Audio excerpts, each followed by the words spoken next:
Hello, welcome back to English with Chris, and today we're reading Frankenstein or the Modern Prometheus by Mary Wollstonecraft Godwin Shelley, Chapter 2, read by me, English with Chris.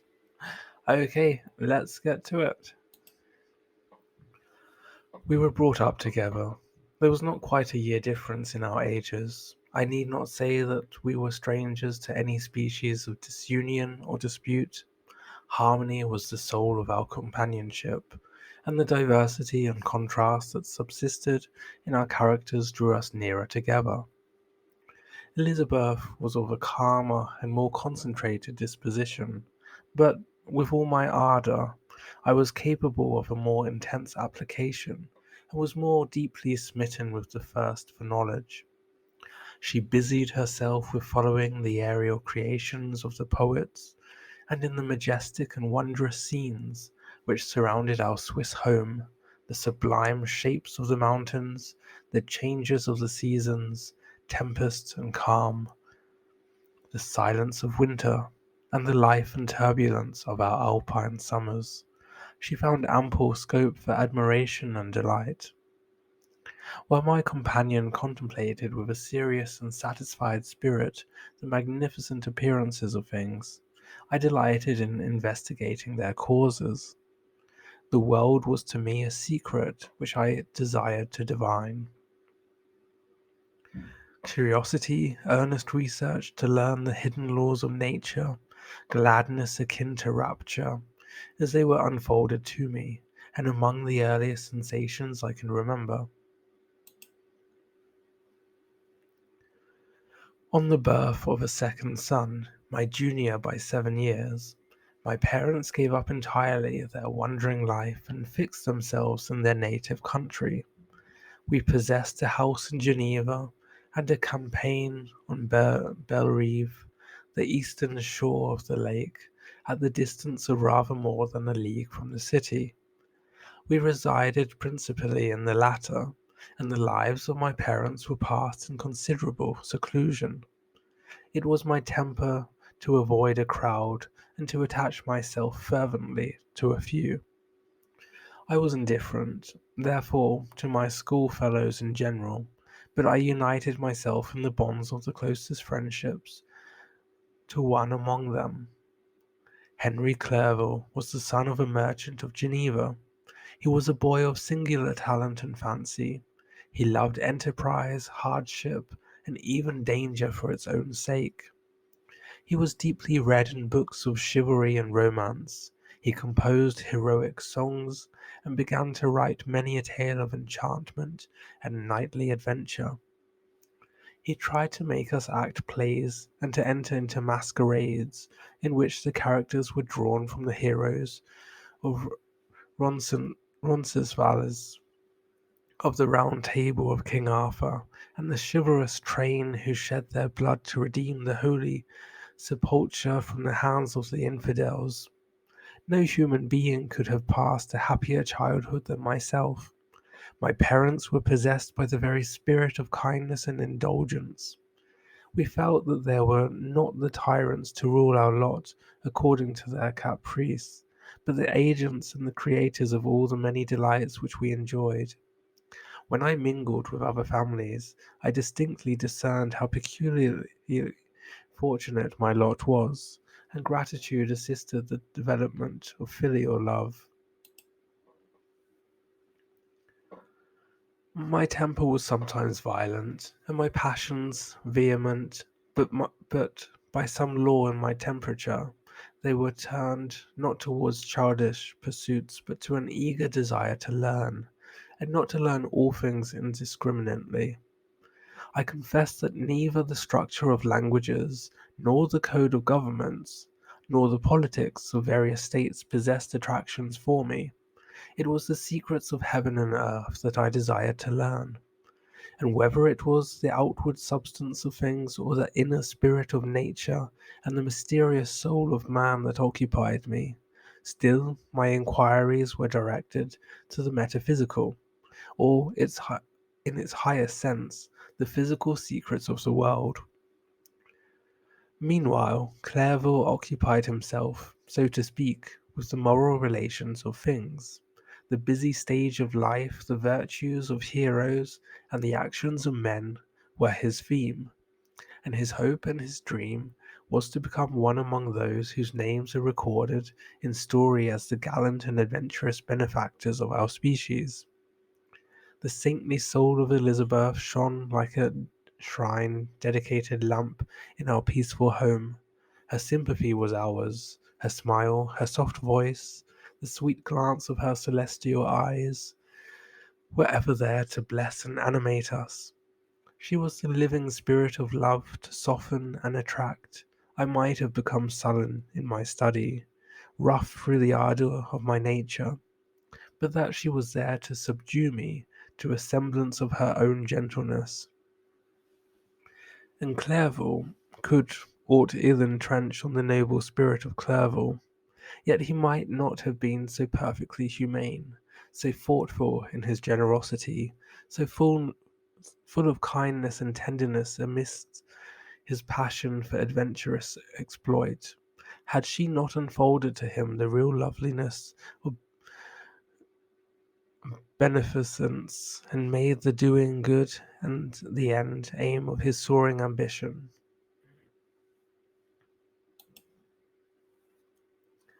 I feel exquisite pleasure in dwelling on the recollections of childhood, before misfortune had tainted my mind and changed its bright visions of extensive usefulness into gloomy and narrow reflections upon self.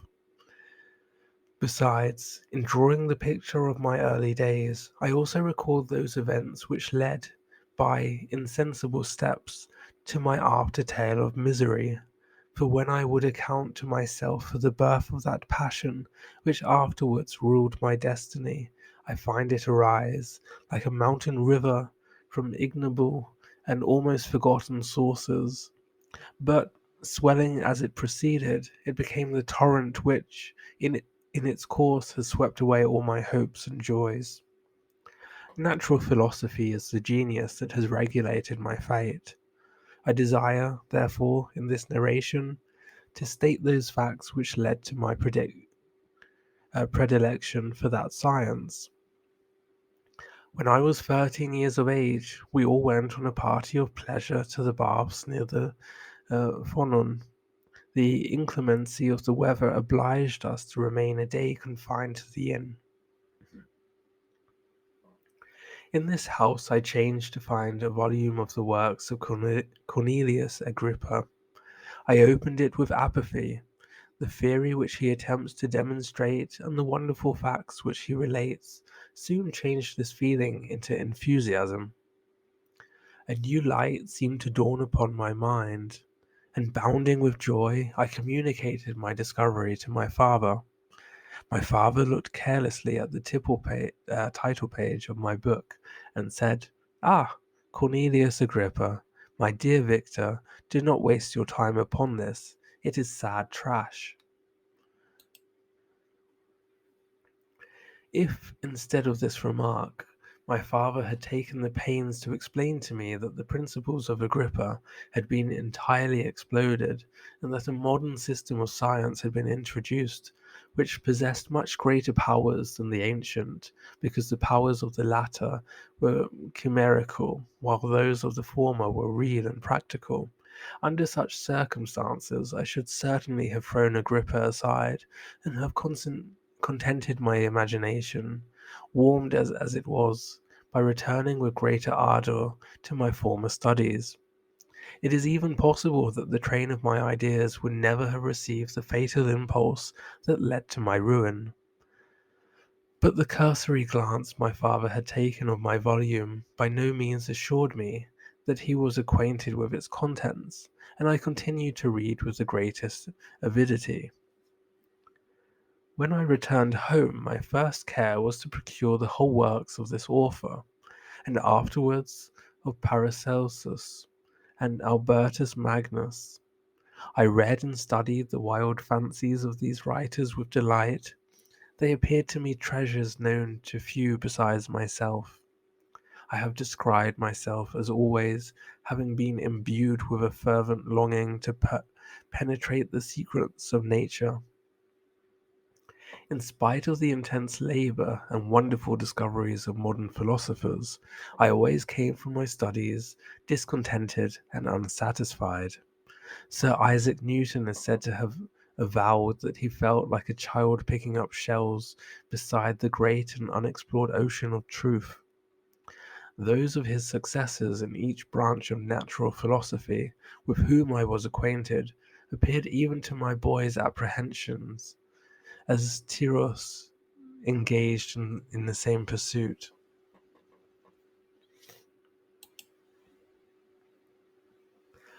The untaught peasant beheld the elements around him and was acquainted with their practical uses. The most learned philosopher knew little more.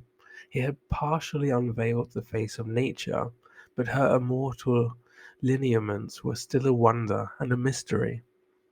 He might dissect, anatomize, and give names, but not to speak of a final cause. Causes, in their secondary and tertiary grades, were utterly unknown to him. I had gazed upon the fortifications and impediments that seemed to keep human beings from entering the citadel of nature, and rashly and ignorantly I had repined. But here were books, and here were men who had penetrated deeper and knew more. I took their word for all that they had averred, and I became their disciple. It may appear strange that such should arise in the 18th century, but while I followed the routine of education in the schools of Geneva, I was, to a great degree, self-taught with regard to my favorite studies. My father was not scientific, and I was left to struggle with a child's blindness, added to a student's thirst for knowledge. Under the guidance of my new preceptors, I entered with the greatest diligence into the search of the philosopher's stone and the elixir of life. But the latter soon obtained my undivided attention. Wealth was an inferior object, but what glory would attend the discovery if I could banish disease from the human frame and render man invulnerable to any but a violent death? Nor were these my only visions. The raising of ghosts or devils was a promise liberally accorded to my favorite authors, the fulfillment of which I most eagerly sought. And if my incantations were always unsuccessful, I attributed the failure rather to my own inexperience and mistake than to a want of skill or fidelity in my instructors. And thus for a time I was occupied by exploded systems, mingling like an unadept a thousand contradictory theories and floundering desperately in a very slough of multifarious knowledge, guided by an ardent imagination and childish reasoning, till an accident again changed the current of my ideas.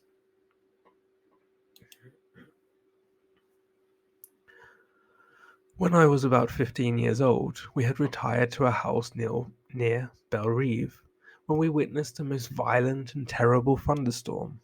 It advanced from behind the mountains of Jura, and the thunder burst at once with frightful loudness from various quarters of the heavens.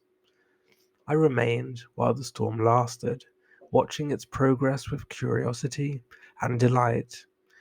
As I stood at the door, on a sudden I beheld a stream of fire issue from an odd and beautiful oak which stood about 20 yards from our house.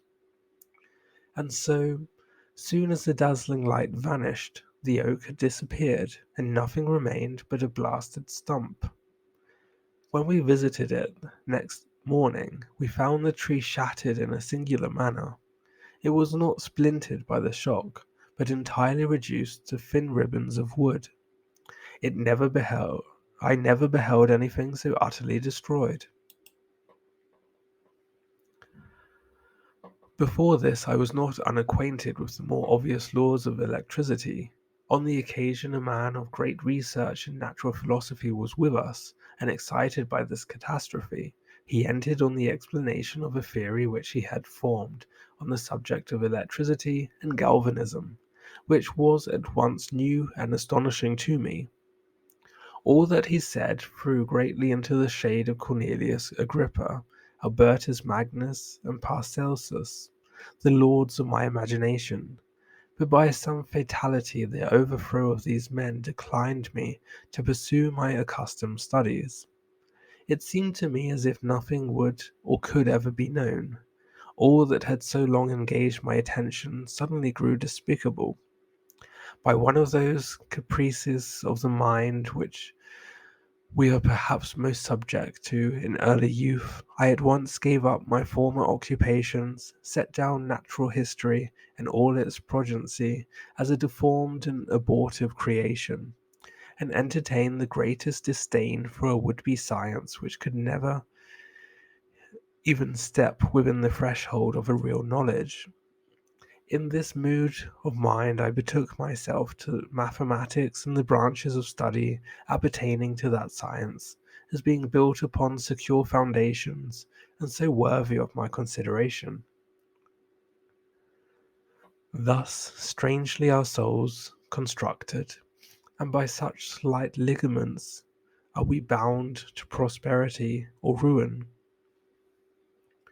When I look back, it seems to me as if this almost miraculous change of inclination and will was the immediate suggestion of guardian angel of my life, the last effort made by the spiritual preservation to avert the storm that was even then hanging in the stars and ready to envelop me.